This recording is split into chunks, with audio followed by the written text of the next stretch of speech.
Every few years, a strange rumour echoes across the United Kingdom. Some towns are giving land away, not metaphorically, not through discounts that still demand six-figure mortgages, but literally, parcels of land offered for £1, or even free, if you meet just the right criteria.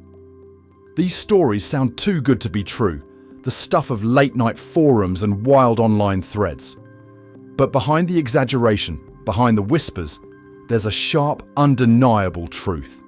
Several towns across the UK have already done it, and some are doing it right now. For those paying attention, and those bold enough to act, there are places where land isn't being hoarded, sold off to the highest bidder, or buried under decades of red tape. It's being handed over to ordinary people willing to live, build, and stay. Land as incentive, land as revival, land as hope. This isn't just about charity, it's about survival. Many of these towns have been hollowed out by decades of depopulation, job loss, or aging populations. Homes have been left empty, shops shuttered, schools threatened with closure. And when traditional solutions failed, these communities tried something radical. They put their land on the table, sometimes through local development trusts, sometimes through national pilot schemes, sometimes through legal loopholes or marketing genius. What matters is the result. Actual land transferred into the hands of people for almost nothing, in exchange for one thing: commitment. This is the story of 10 towns fighting back against decline, one plot at a time. 1. Helmsdale, Highland. In the northern reaches of Scotland, where the land begins to tilt toward the sea and winter arrives with a growl, sits the village of Helmsdale. Surrounded by heather hills and battered coastlines, Helmsdale feels like the edge of the world. And for many years, it nearly was. The town was once a thriving hub for fishing and mining, but as those industries collapsed, people left. By the early 2000s, Helmsdale faced the same grim equation as many rural towns. Fewer people, fewer services, less funding. And then, the locals tried something extraordinary. The Helmsdale and District Development Trust, a community-led organisation, decided to do what no one else would: give land away. A small patch of land on the village edge was subdivided into plots and offered for just £1, the only catch being that applicants had to build a home and live there. No flipping, no speculating, just roots. For £1, you got a stake in the village's future. And people came. Some were Highlanders looking to return. Others were families priced out of the cities. Retirees, tradespeople, creatives, all drawn by the promise of building something lasting, not just physically, but communally. Homes went up, children reappeared on the streets. The school saw its numbers rise. One family even built their house entirely from reclaimed materials, creating a zero-waste eco-home on a shoestring budget. The scheme was so successful it inspired copycats in other Highland towns. But Helmsdale will always be first, the tiny village that decided, quite literally, to sell the future for £1, and watched as it was bought with love. 2. Peacehaven, East Sussex. Along the southern coast of England, perched atop chalk cliffs that stare across the Channel, Peacehaven might look like a sleepy retirement town, but its history is anything but sleepy. In fact, it may be the most bizarre land giveaway story in modern British history, not born from crisis, but from marketing. In the 1910s, entrepreneur Charles Neville saw opportunity in dirt. He acquired a vast tract of undeveloped land east of Brighton and wanted to sell it to working-class Londoners desperate for space and sea air.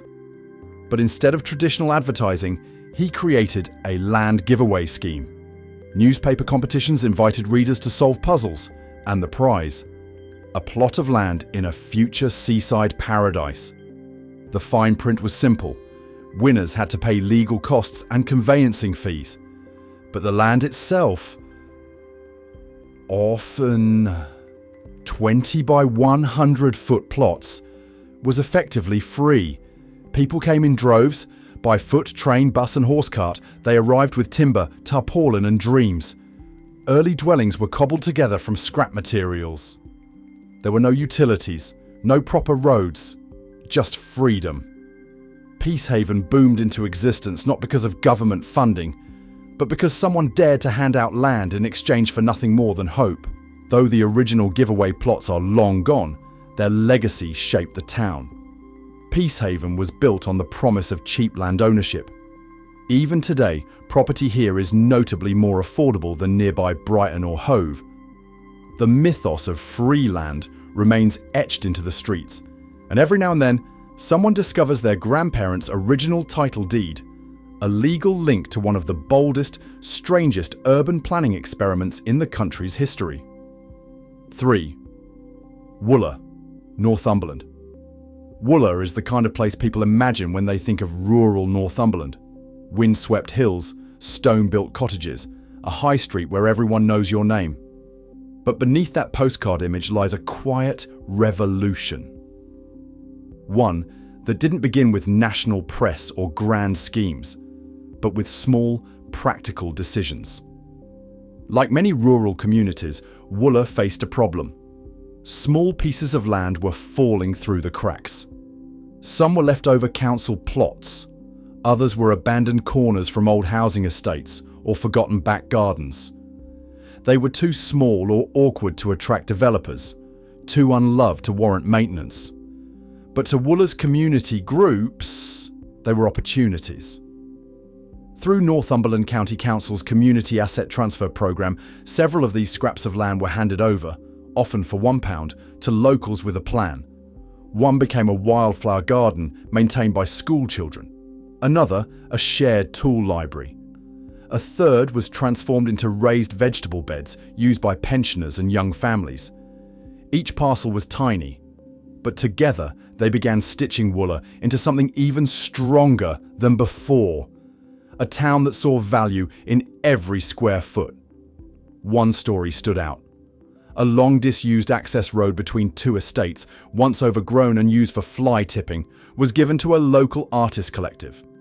They turned it into a community mural corridor with painted bricks, fairy lights and poetry etched into stone.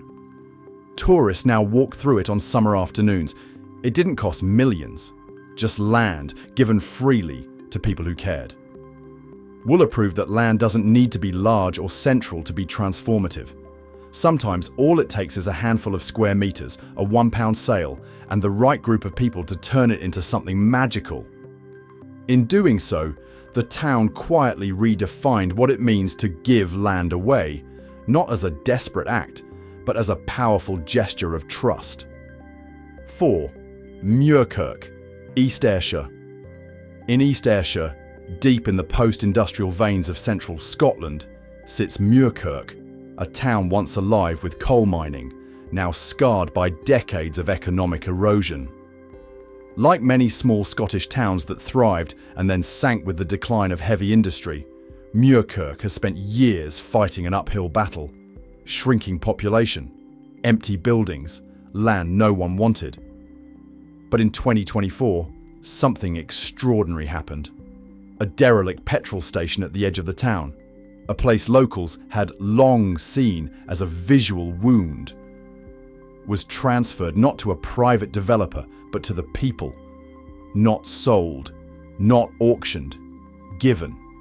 Under a new Scottish initiative called the Community Capital Programme, ownerless properties and plots long held by the King's and Lord Treasurer's Remembrancer, KLTR, Scotland's custodian of abandoned assets, were offered to community groups for practically nothing. In Muirkirk's case, the petrol station was handed over for just £1. The town's development trust transformed it into a communal garden and solar power hub. What had once been an eyesore, a magnet for vandalism and decay, became a greenhouse of food, community energy, and pride. This new wave of community ownership is more than a policy. It's a rebellion against the decades-old assumption that only private capital can revitalize forgotten places. Muirkirk is now studying plans to acquire nearby disused land parcels under the same program. Their goal is to create a chain of green spaces that aren't owned by corporations or absentee landlords, but by the people who walk past them every day. Here, land isn't traded, it's entrusted. And the cost? A plan, a purpose, and sometimes just a single pound coin. 5. Lancashire. In England's northwest, where red brick terraces stretch for miles and the air still remembers the hum of looms, Burnley tells a different kind of land giveaway story.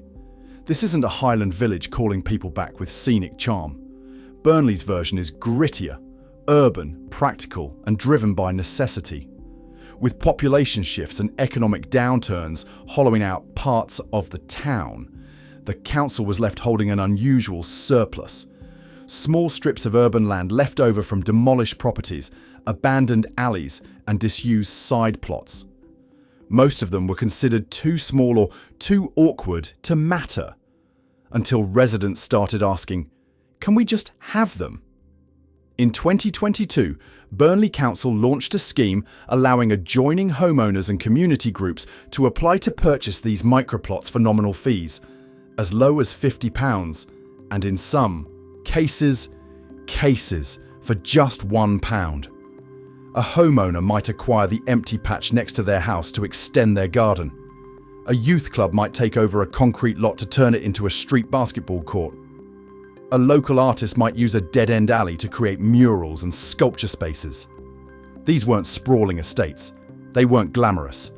But they were real land, transferred out of bureaucracy and into human hands.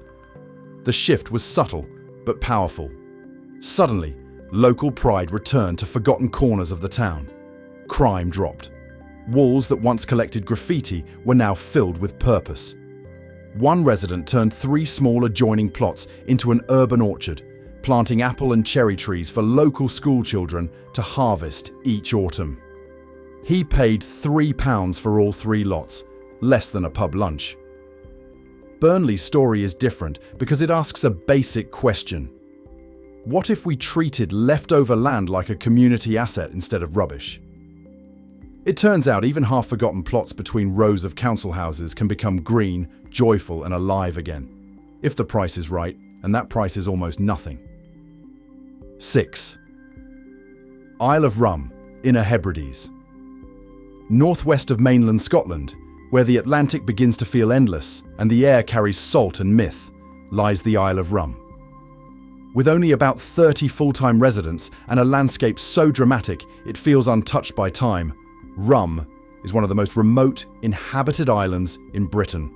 And in 2020, it offered one of the boldest modern land propositions in the UK. The Isle of Rum Community Trust, supported by the Highland Council, announced it would release several plots of land to new residents for extremely low cost. The price varied. Some plots went for a few £100s, some effectively gifted with long-term leaseholds. But the message was clear. Come here, stay here, and the land is yours. The goal was regeneration. Rum had space, it had beauty, but it lacked people. Shops couldn't open, infrastructure couldn't grow. Schools risked closure. The only way forward was inward migration, and fast. Applicants were invited to submit proposals, how they would build, what they would contribute, how they planned to stay. It wasn't about money, it was about commitment. Families moved in. Small cabins and eco-homes were built. A baker, a carpenter, a wildlife tour operator, each of them staking their lives to the ground in exchange for the one thing cities could never offer: land on their terms. Rum's land wasn't carved up by property developers or sold to luxury buyers. It was kept local and offered by the community to people who would become part of it. In a world where land ownership is increasingly abstract, traded by overseas funds and multinational firms, Rum became something else entirely. A last frontier, a bet on humans over capital. And though it isn't easy, residents face storms, ferry delays, and limited services. They also wake up each morning knowing that they own the place where they live. Not just the building, but the earth beneath it. When Helmsdale handed out plots for £1, many saw it as a Highland curiosity. When Peacehaven gave land away via competitions, people called it a stunt. But now, with towns like Muirkirk, Burnley, and Rum joining in, each with their own method, each grounded in the urgent need to regenerate, it's clear that something more profound is happening. Across Britain, the old story of land as privilege is being challenged, piece by piece, plot by plot. Some of these transfers are legal quirks. Some are born of desperation. Others are deliberate social experiments. But all of them tell the same story. Land is power. And that power is beginning to slip quietly into different hands. The hands of those who stay, who plant, who build, who tend. As we move forward, more stories emerge. Towns where land is gifted not just for homes, but for off-grid communities, ecological restoration, even burial forests. And soon, we'll travel to places where ancient rules and forgotten deeds have created pockets of ownerless land that you might just be able to claim if you know how to look. 7th Street, Blazy, Cornwall. Tucked between the moorlands and marshes of mid-Cornwall lies St. Blazy, a quiet town that rarely makes the headlines. Known more for its proximity to the Eden Project than for any kind of radical land initiative, it would surprise many to learn that this unassuming place has become one of the UK's most unlikely examples of gifted land with spiritual purpose. What began as a forgotten patch of hillside, steep, overgrown and functionally useless to developers, was transformed not with profit in mind, but peace. The land had been privately owned for decades by a local family who no longer had use for it. Developers weren't interested. The slope made it nearly impossible to build on. Farming it would be unproductive. But one man had a different idea. A local ecological trust, quietly operating on donations and grants, proposed turning the space into a green burial ground. No chemicals, no marble. Just bodies laid to rest among the trees, wrapped in biodegradable cloth, returned directly to the earth. The family didn't hesitate. The land was donated in full. What happened next was almost mythic in pace and tone. Volunteers cleared brambles by hand. Pathways were cut through wild grasses. Benches were carved from fallen logs. And soon, the first burials began. The site was open to anyone, but local families were given priority. It became a sanctuary not just for the dead, but for the living. A place to walk, to remember, to sit in silence without the intrusion of polished gravestones or corporate logos. In the eyes of the trust, the donation wasn't just a transaction. It was an invitation to reimagine what land is for. And as the burial ground expanded, nearby parcels of land, also left dormant, were offered under similar terms. The trust didn't buy land, it accepted it, and others gave. St. Blazy is now home to one of Britain's most respected green resting places, and it didn't cost the trust a single pound in real estate. In this town, land was given not as an asset, but as a final, eternal kindness. 8. Lammas Eco-Village, Pembrokeshire. In the wild, windswept backlands of Pembrokeshire, West Wales, something remarkable has grown. Not overnight, not loudly, but steadily. Tucked into the hills near the small town of Glandwr lies Lammas, the UK's first official low-impact eco-village. It isn't a town in the traditional sense. It has no council, no paved streets, no post office, but it functions as one. A dozen families live here permanently, each on their own slice of land they acquired at prices so low, it raised eyebrows in planning departments across Britain.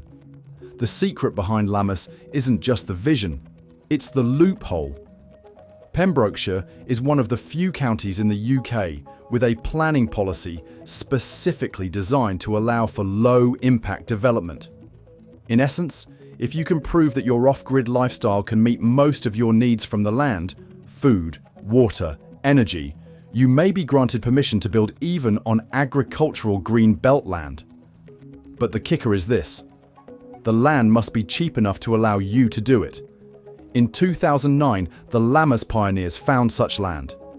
A 76-acre site was split into small plots, between 5 and 10 acres each, and sold at a fraction of market value, because the land was unsuitable for commercial farming and lacked traditional building rights. But with the low impact clause, these plots suddenly became gateways to new lives. Buyers signed 999-year agricultural leases, costing just a few £1,000s. In exchange, they committed to building natural homes, roundhouses, straw bale cottages, and timber frame eco-lodges, almost all of them off-grid. The result? A fully functioning, self-reliant micro-town where residents generate their own electricity, grow their own food, and share tools, skills, and labour. Children run barefoot through orchards. Families heat water with solar panels and wood-fired stoves. They aren't off the map. They're redefining the map. The land wasn't given away, strictly speaking. But its value, once considered negligible, was unlocked by belief, resilience, and a different kind of law. Today, people still move to Lammas by applying through the trust and submitting detailed self-sufficiency plans. Many are granted leases at rates no city slicker would believe. And just like that, more land that was once written off as useless becomes the foundation of new life, new families, and a new kind of rural settlement. The lessons of Lammas are spreading. Other counties have started exploring similar planning permissions. Councils once sceptical now cite Lammas as a model of sustainable rural regeneration. And across Wales, whispers grow louder that there are more parcels like this. Waiting, watching, ready to be reimagined by those who believe land is more than just a number in a bank account. The story so far has been one of rediscovery. Land offered for almost nothing, so long as you build, live, and belong. From the windswept village of Helmsdale to the solar fields of Muirkirk, from Burnley's urban gaps to Rum's remote frontier, each of these places has challenged the rules of land ownership with something far older than economics: purpose. And now, the narrative takes yet another unexpected turn. What if some of the land isn't gifted, leased, or sold, but simply forgotten? What if the next frontier of free land in the UK lies not in bold council schemes or trust-based experiments, but in the shadowy spaces where the law hasn't caught up? 9. Jaywick, Essex. On the coastline of Essex, just outside Clacton-on-Sea, lies Jaywick, a place so entangled in contradiction that most of the country still doesn't know what to make of it. On one hand, it's been labelled the most deprived town in England more than once. On the other, it's one of the strangest, most organic examples of near-free land development in modern UK history. Jaywick began as a holiday dream, a place where the working class of 1930s London could escape to the beach. And all it took to join that dream was a few pounds and a plot of land. The land was sold off dirt cheap by entrepreneurs looking to monetize low-value marshes near the coast. At the time, it was seen as too risky for traditional development. Flood-prone, far from infrastructure, legally complex. But to ordinary Londoners craving freedom, that didn't matter. For as little as £30, you could buy a small rectangular plot and build whatever you could afford. People brought old railway carriages, shipping crates, military surplus tents and turned them into homes. Not second homes, primary ones. For decades, Jaywick lived on the margins, legally murky, physically fragile, and socially resilient. Many homes didn't have planning permission. Roads were made of gravel and mud. And yet, the community held together. Residents dug drainage by hand, wired their own electrics, shared tools and materials. Some plots were inherited through generations, never seeing the inside of an estate agent's office. Jaywick wasn't planned. It was claimed. And while the area still struggles with poverty, health outcomes, and local politics, It also stands as a living museum of land freedom. The plots are still there. Many are still owned outright, unencumbered by mortgages or landlords. And despite decades of pressure to redevelop, many residents fight to keep it that way. In Jaywick, the land wasn't given away by a government or a trust. It was sold off cheaply and forgotten until people turned it into something permanent. For better or worse, this town was built by people who saw land, not as a product to be packaged and flipped, but as an open canvas. And some would argue that, in doing so, they achieved a form of property liberation no modern development ever could. 10. Carnwath, South Lanarkshire. Among the windswept hills of South Lanarkshire lies the village of Carnwath, a place with ancient roots and modern possibilities. While it might appear like many other rural Scottish towns, stone houses, narrow lanes, and a population that rarely breaks 4 digits, Carnwath has become a quiet focal point for one of the strangest legal opportunities in Britain. Claiming land that appears to belong to no one. Unlike in England and Wales, where unclaimed property typically reverts to the Crown Estate or the Treasury Solicitor, Scotland has a slightly different process. Here, land or buildings that are truly ownerless are referred to the King's and Lord Treasurer's Remembrancer, KLTR, who may then release them to communities under specific conditions. In Carnwath, this process came into focus when a local historical society discovered a walled garden on the edge of the village, a stunning, overgrown relic believed to have been part of a long-demolished estate. No deed existed. No heir stepped forward. The garden appeared in no recent registry. After months of research, the society petitioned the KLTR and, with the help of a solicitor versed in Scottish land law, managed to take over the site. The cost? Nothing. Just legal fees and a binding promise to maintain and restore the site for public benefit. The land itself, estimated to be worth over £80,000, was now legally theirs. Since then, Carnwath has seen several similar cases. A neglected stone barn taken over by a local baker who turned it into a community oven. A forgotten footpath reclaimed by volunteers and reopened to walkers. In each case, the town didn't purchase land, it resurrected it. What's most astonishing is that these opportunities aren't rare. Across Scotland, hundreds of similar spaces, barns, gardens, parcels of woodland, sit dormant, unclaimed, legally fuzzy. For the determined, the patient, and the persistent, these are chances to access land in ways that sidestep the entire commercial property system. And Carnwath has quietly become a model for other villages and towns looking to do the same. They don't make speeches. They don't hold summits. They just do the work. Find the forgotten, file the paperwork, and turn weeds into something useful again. By now, the stories of these 10 towns form a strange, beautiful constellation. Some gave away land through council schemes. Some transferred it to community trusts. Others simply let people take what no one else wanted.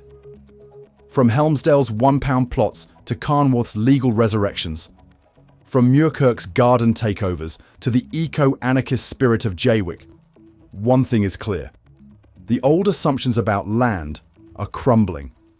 We've been trained to think of land as sacred, expensive, unreachable. Something sold by banks and guarded by bureaucrats. But these towns show a different truth. One in which land is still unbelievably available. Not always easily, not without effort, but available nonetheless.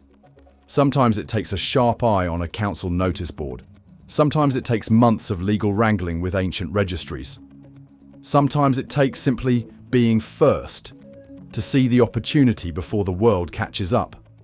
But the door is cracked open. And here's the real secret. This isn't over. Right now, somewhere in Britain, another town is drawing up plans to offer forgotten plots to residents. Another group is petitioning for control of a derelict building. Another trust is surveying woodland, once dismissed as worthless. The idea of nearly free land is no longer a legend. It's becoming a tactic. Will every attempt succeed? Some will fail. Red tape will tighten. Opportunists will arrive. But the map of the UK is changing. And in small but powerful ways, it's being redrawn by people who believe land isn't just for the rich, the powerful, or the patient. It's for those who are ready to build. So if you're tired of the impossible rent, if you dream of land not just as equity, but as earth, if you believe your hands can shape more than just a lease, maybe it's time to stop looking at cities and start looking at places like Helmsdale, Rum, Jaywick, and Carnworth. The future, as it turns out, might just be buried in the places we forgot.